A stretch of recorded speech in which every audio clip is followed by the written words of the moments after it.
Bonjour à tous, aujourd'hui nous allons discuter retour des fonctions.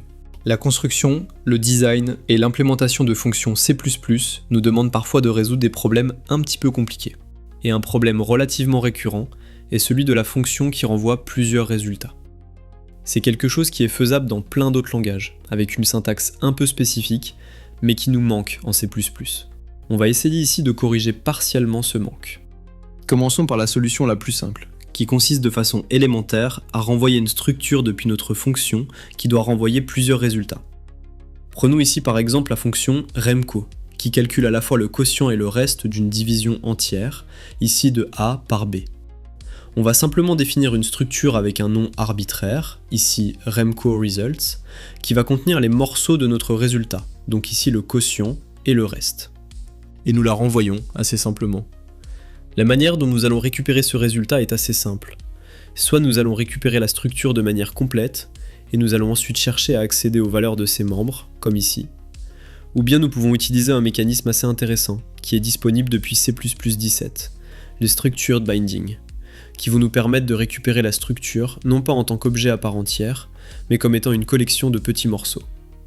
Ici notre structure contient deux membres. Nous allons pouvoir récupérer deux valeurs, ici Q et R, qui sont définies de cette façon. Auto, crochet, suivi de la liste des résultats que nous voulons récupérer. Et à partir de là, les utiliser directement. Alors l'avantage des structured bindings, c'est qu'ils sont relativement faciles à mettre en place. Ils ont un look and feel qui nous permet de bien émettre ce message que nous sommes en train de récupérer plusieurs résultats. Et on le voit ici, les résultats sont bien corrects. Alors, le petit problème de cette façon de faire réside dans le fait que nous devons définir une structure par fonction, qui va devoir renvoyer plusieurs résultats. Ce n'est pas un problème en soi, mais cela va potentiellement consommer une ressource un petit peu fondamentale qui est la liste des noms que vos utilisateurs doivent connaître. Une façon un peu plus intéressante de résoudre ce problème consiste cette fois-ci à masquer la structure en la définissant à l'intérieur de la fonction et en utilisant le mot-clé auto pour renvoyer le résultat sans que l'utilisateur, côté appel de fonction, n'ait à connaître cette structure. La fonction remco renvoie une valeur qui est comme elle est.